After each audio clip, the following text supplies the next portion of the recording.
escucha bien? Bien. Continuando con las actividades de Creta en esta tercera jornada, le voy a hacer la palabra al arquitecto Casa de Micalet, que va a hacer la presentación del próximo. Gracias. Hola, buenos días. Como todos saben, o no sé si todos saben, lo que estaba programado para hoy era que estuviera Jorge Barroso. Bueno, el destino no quiso que esto fuera así.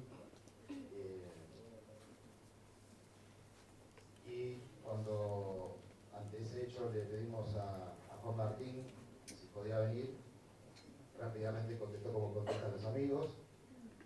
Aquí estoy.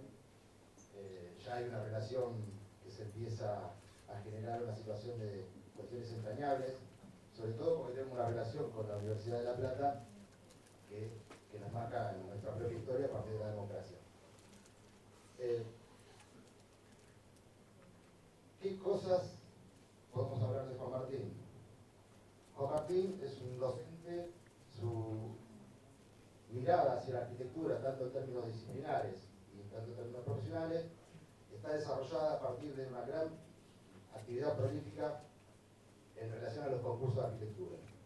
Es docente de la Facultad de Arquitectura de La Plata, es docente, me comentaba, de la Universidad de Palermo, y él en su estudio SMF, Speroni, Martínez y Flores, desde hace más de 20 años, produce una gran cantidad de concursos.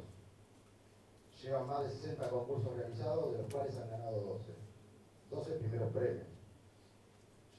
Hay mucha gente joven acá y quizás no sepan lo que significa de 60 concursos ganar 12. Es una enormidad, una enormidad. ¿Qué cosas nos unen en este Creta 2019? Son las tres conferencistas, me parece que hay una condición, que la condición del lugar es central. Digamos, eso, la condición del lugar nos habita y nos transforma. Cuando Lucas nos mostró lo que ha realizado Lucas Fuster, ahí veíamos toda la fuerza de su arquitectura en relación a la naturaleza y la tecnología en relación a esa condición. Lo mismo cuando hablaron los guaranos, que ayer estuvieron hablando. Esa serenidad, esa propuesta de la poesía a partir de los usos de los materiales en términos con gran austeridad, también es condición de esa condición de lugar.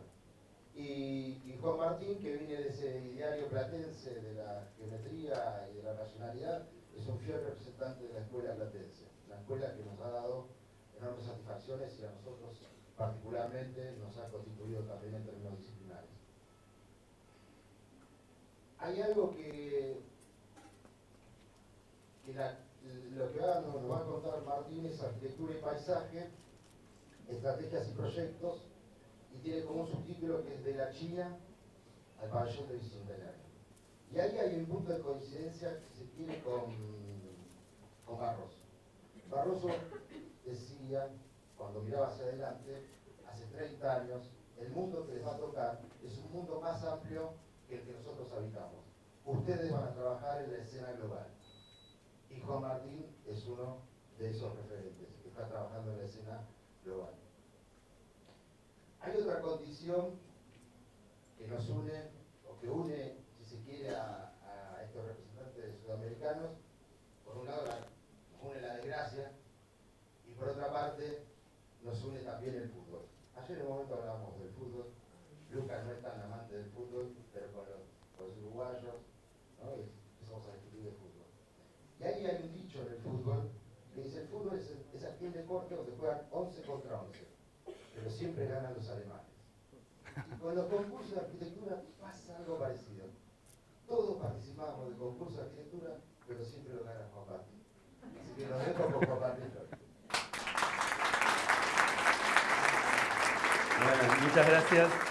Impresionante la presentación, la verdad. No sé qué decir ahora.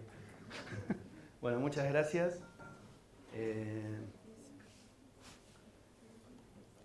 Bueno, en principio gracias por llamarme y hacerme participar de este congreso.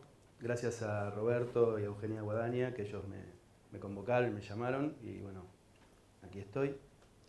Y un poco pensando eran las primeras palabras como introducción en relación al Congreso que hablan de arquitectura, de tecnología, de regionalismos y de sustentabilidad. A mí me parecía que las tres primeras son palabras que han venido siendo muy utilizadas en la arquitectura, pero la palabra sustentabilidad es un término bastante contemporáneo, ¿no? O sea, un poco me agarré de ese título. Si bien los modernos hablaban de sostenibilidad, la palabra sustentabilidad de alguna forma tenía esta condición de cuestión contemporánea que era interesante pensar, y empecé a pensar un poco en mi generación. Yo soy parte de la generación X, tengo 42 años, y en realidad me puse a pensar, por ejemplo, en la escuela primaria. Nosotros no teníamos ni idea, por ejemplo, mis hijas, que una tiene 14 y la otra 16, ellas tienen una materia que se llama ecología en la primaria, ¿no? En la primaria y después en la secundaria, y hay todo un pensamiento acerca del calentamiento global, cosa que nosotros teníamos ciencias naturales, biología, o sea, nada más. O sea, veíamos el mundo a partir de esa condición, y yo creo que la palabra, de alguna forma, sustentabilidad, que a veces se toma como muy superficialmente, en las próximas generaciones, en los millennials, en los centennials, seguramente va a tener una transformación muy profunda en la arquitectura y en el paisaje de las ciudades. Pero bueno, más allá de eso, a la arquitectura la podemos entender como este plano Noli, un poco que cuenta el espacio público de Roma, o un dibujo que centra al hombre de Leonardo, o la actividad, un ámbito, un espacio, o tal vez algunos sketches que van como contando o generando una posibilidad de transformación a partir de un tema como la vivienda, o la visualización del espacio a partir de una maqueta, lo tridimensional. Pero si hay algo que es importantísimo, me parece que es interesante, porque acá prácticamente el 95% de la gente que está mirando esta charla son estudiantes. Yo también me considero un estudiante, y es fundamental, y siempre lo hablo en las aulas, es de qué manera nos paramos para mirar la arquitectura o para pensar la arquitectura que estamos pensando. Entonces, estas imágenes te muestran que vos podés estar mirándola desde abajo, pero también la podés mirar desde arriba. Y en este sentido se generan las preguntas, ¿no? Y es un poco una de las primeras enseñanzas que tienen que ver con que siempre tenemos la posibilidad de pensar un poco más hacia allá y generarnos esas preguntas que no hagan que actuemos de manera mecánica con las cosas. Ahora vamos a pasar un primer video introductorio.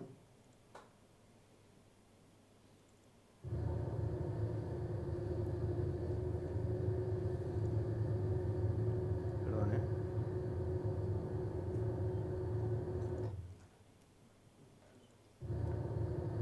¿Cómo para agrandarlo esto? Bueno. Este es un video, tuvimos la oportunidad del 2015 de ganar un concurso en China. Por eso la charla se llama Desde China al Pabellón del Centenario, que después lo vamos a ver. Y esto es un poco el trayecto del aeropuerto de Beijing al centro de la ciudad. Y es muy impresionante. Estamos hablando de la construcción de la ciudad en el otro lado del mundo. Hoy China tiene 1.300.000 millones de habitantes. 33 veces más que lo que tiene nuestro país, que somos 44 millones. Y el territorio está solamente... nosotros tenemos una superficie que por 3 sería el país de China. Y es interesante porque, no sé si ustedes han visto el proyecto de Le Corbusier para la ciudad de 3 millones de habitantes que él propone en París. Bueno, hoy en la periferia de China se está dando una al lado de la otra. Obviamente que estas condiciones surgen a partir de entender el fenómeno de China de alguna manera, que tiene que ver con esta condición de que China, al caer de alguna forma su condición política, la caída del muro de Berlín, de alguna forma se abrió hacia el mundo capitalista, y hubo un gran éxodo desde el campo a la ciudad, por lo cual las ciudades chinas se transformaron muy violentamente, muy fuertemente en más o menos 30 años. por lo cual la ciudad se transforma de una manera más rápida de la que la pueden entender sus propios arquitectos, planificadores, etc. Y es impresionante. O sea, cuando uno... Yo por eso, este video cuando lo empecé a hacer me llamaba la atención y después lo empecé como a unificar para mostrarlo en el sentido de cómo se está pensando... ¿El sonido se bajó? ¿Por algo? No. Subilo porque es importante. La escala, ¿no? La noción de que el espacio público, de alguna manera, al cual estamos acostumbrados a entenderlo, y cómo lo vemos también desde la facultad, en esta noción de ciudad, en esta ciudad está desapareciendo. O sea, acá fíjense cuando va subiendo, hay una chica que está sentada ahí con un barbijo. Acá fuimos un poco a reconocer también parte de las intervenciones contemporáneas que Beijing en ese momento ya tenía construidas. Y la verdad que es impresionante. Esto es como en el downtown de Beijing. Y ahí yo voy a decir... Esa es la torre de CCTV de OMA, de Culhas. Y claro, ahí estoy yo diciendo, acá está. Porque es impresionante, digamos, lo que... Bueno, de alguna manera el dominio cultural y el dominio económico que tiene esta nación para lograr hacer ese tipo de arquitectura en esa escala y en ese tamaño. Y digamos, donde demuestran de alguna forma todo su poderío. Y ahora un poco lo vamos a ver en relación a otras construcciones que han realizado también en el tiempo. Bueno, después las condiciones originales. Esta es la ciudad prohibida, que es como el centro y el corazón político y cultural de China, que de alguna manera juega y se relaciona con estas condiciones contemporáneas también que tiene la ciudad. Obviamente Mao en el centro, un poco el símbolo del comunismo. Y es interesante también ver tanta cantidad de gente. Hoy hablamos 1.300 millones de personas. O sea, ustedes se imaginan, es el 20% de la humanidad vive en ese país. Es muy impresionante cómo están organizados y cómo llegan a los lugares y de repente tenés como algo así como muy tumultuoso, con mucho bullicio. Pero también aparecen estas condiciones de la naturaleza y de los patios y de estos palacios, donde aparece el mármol, donde aparecen estas condiciones tan interesantes de la cultura oriental y la cultura china. Ustedes piensen que ellos ahí hace 5.000 años que están. O sea que duplican de alguna forma a nuestra cultura. Estos son unos barrios que son los hutongs, que son barrios típicos de la ciudad de Beijing. Esta me gusta porque me salió tipo Scorsese. Bueno, los autos les cuesta mucho. Y esto un poco es como una calle comercial, ¿no? Aparece ahí una peluquería, pareciera. Acá como la entrada a una pensión. Un negocio que está cerrado. Esto al lado de la ciudad prohibida. Un lugar que venden zapatos. Después, de alguna forma, un lugar ahí que venden como un todo por 2 pesos, unas pinturas, bueno, ropa, sombreros.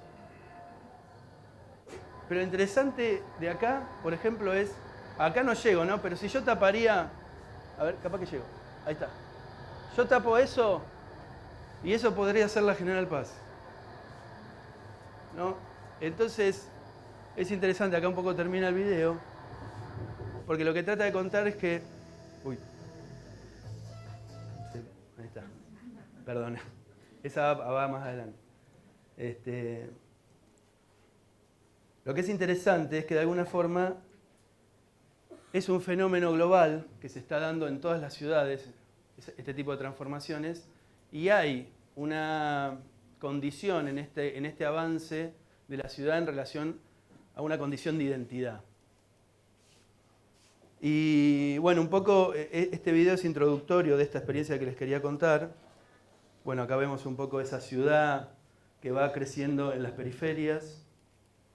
los elementos de la ciudad prohibida, que un poco son parte de la cultura china, los hutons, de los que hablábamos hoy, y, por ejemplo, como veíamos la torre CCTV, vemos también lo que es la muralla china, ¿no? Que es un elemento territorial impresionante que un poco simula la condición contemporánea de Torres de Oma, en el centro de Beijing. Este cuadro es interesante y un poco muestra la evolución de la población mundial rural y urbana desde el 50 con proyección al 2030. Fíjense, en el año 50 había un 70% de población rural y un 29% de población urbana, cosa que para el 2030 eso va a cambiar drásticamente, ¿no? O sea, ahora después lo vamos a seguir viendo, ese tema. Y un poco el concurso claro, porque este tema está en debate en China hoy en día, el tema de la densidad. O sea, ustedes piensen que tienen poco territorio, es un territorio grande, pero tienen muchísima gente y ellos de alguna manera tienen una forma de pensar en el futuro, por ejemplo, a 50 años, ¿qué vamos a hacer con toda esta gente? Porque hay problemas que surgen a partir de eso. Entonces hoy es una discusión, o sea, ¿cuál es el modelo urbano en el tiempo? Y acá un poco la foto lo que muestra es el modelo urbano que les mostré recién y el concurso que nosotros hicimos y tuvimos la oportunidad de ganar, que empieza a mostrar otra posibilidad de ciudad diferente, de características sustentables, distintas, en ambientes totalmente diferentes y con un grado de densidad muchísimo menor al de la ciudad que veíamos recién. Pero obviamente, independientemente de eso, en China también se están pensando otro tipo de ciudades. Por ejemplo, se está pensando construir este tipo de paisaje a partir de la noción de lo que ellos llaman las megalópolis, ciudades que puedan llegar a tener... Hoy Beijing tiene aproximadamente más de 20 millones de habitantes. Ciudades que a partir de sus conurbaciones y sus uniones de ciudades puedan llegar a tener 160 millones de habitantes.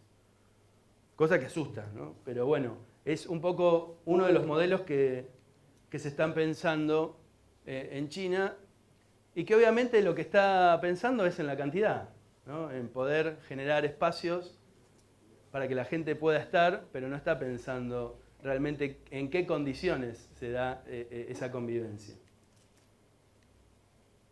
Y este es un poco esta suerte de modelo de ciudades más pequeñas, de entre 30.000 y 50.000 habitantes, que de alguna forma, este es un poco el master plan, esta ciudad se llamaba Molewa, es un poco el master plan que daba el concurso. Este concurso lo organizó la UIA conjuntamente con la UNESCO.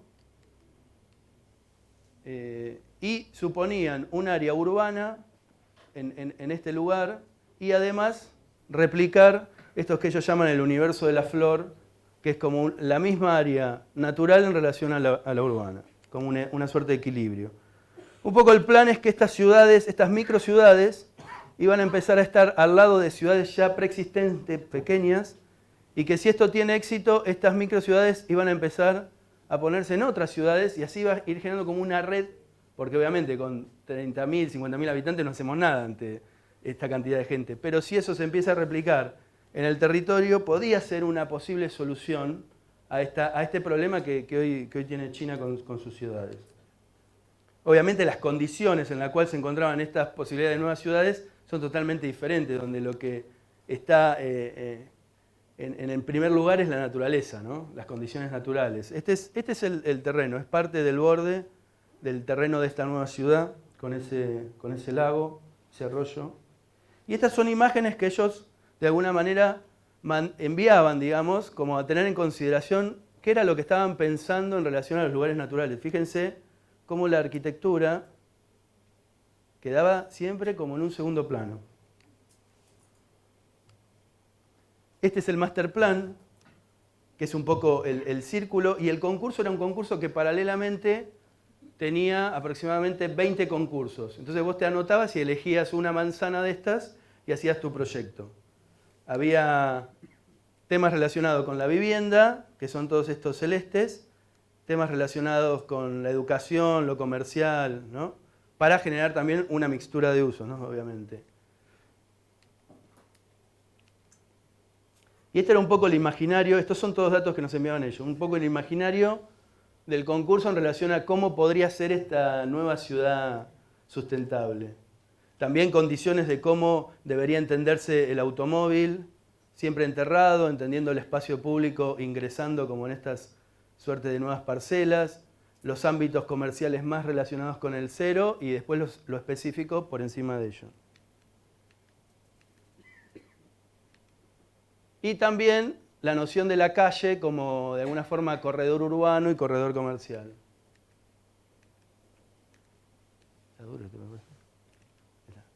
Bueno, esta es un poco la implantación y es el lugar que elegimos nosotros. Nosotros elegimos la categoría townhouses, que es como si fuesen casas individuales, que eran 20 casas grandes, como de 200 metros cuadrados cada una.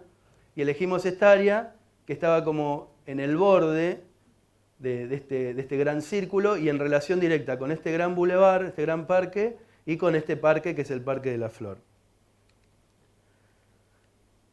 Bueno, y obviamente, que es un poco de esto que hablamos acerca de cómo nos paramos para ver y lo que hacemos, ¿no?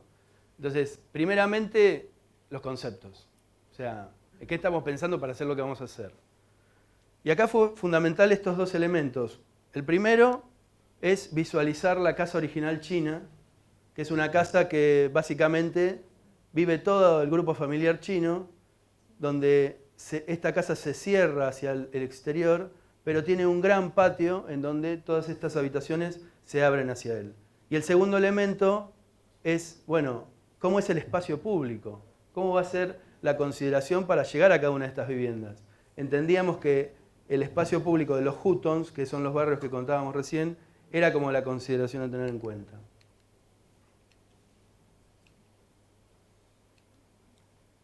Y uno de los desafíos era, bueno, esa casa china tenía unas dimensiones que era un palacio, ¿no? O sea, nosotros era más finito el tema. Entonces empezamos a pensar de qué manera podíamos trabajar la condición de la casa china, pero en clave contemporánea, por así decirlo. Bueno, empezamos a pensar en esta posibilidad, en la idea de que teníamos una vivienda, fíjense, cerrada, pero con un patio en el centro, donde convive todo, la posibilidad de tener dobles accesos, una planta baja muy flexible, donde después la vida específica se empezaba a dar a partir de la altura, la parte social, la parte más privada.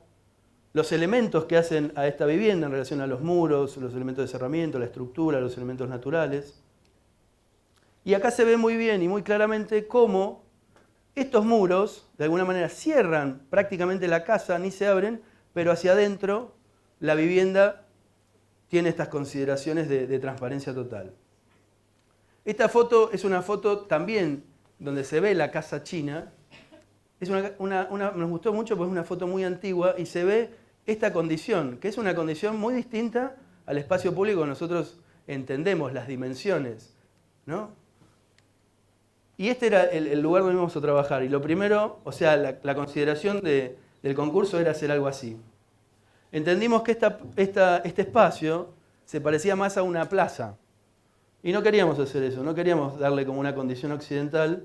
Entonces empezamos a pensar este tipo de espacios asimilables un poco a la consideración de los huttons. Bueno, empezamos a dibujar esto como un poco un proceso. ¿Y qué pasaba? ¿No? O sea, si volvemos atrás, esto un poco del relato también es interesante porque uno va juntando cosas para contar algo, ¿no? Que eso seguramente a ustedes les debe pasar cuando están contando un proyecto en el aula. Esto fue otro momento de investigación de estas viviendas y nos dimos cuenta que poniendo una casa al lado de la otra, no teníamos un conjunto. Teníamos una casa al lado de la otra. O sea, era una sumatoria de cosas. Y este es un tema central también para pensar en la vivienda y en la ciudad. O sea, cómo aparece una cosa al lado de la otra.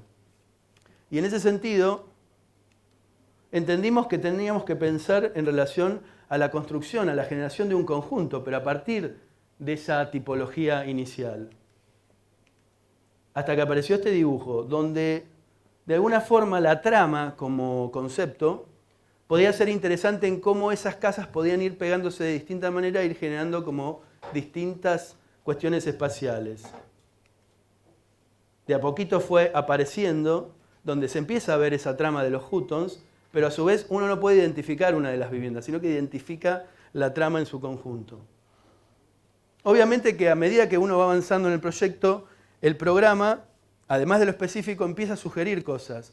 Y era interesante esta condición de sustentabilidad, de la cuestión de la naturaleza, de la cuestión de decir, si tenemos el parque, el universo de la flora enfrente, ¿por qué esas terrazas de las viviendas podían transformarse como en una nueva planta baja, pero como si fuese un jardín que conectaba todas las viviendas?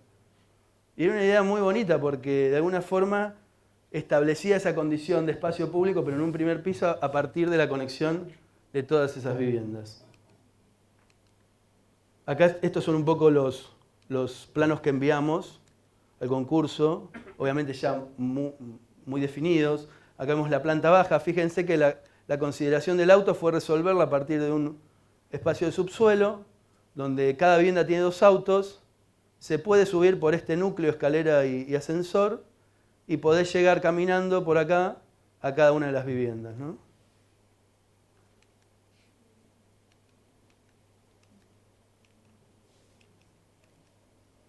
Acá se ve un poco esta idea de el muro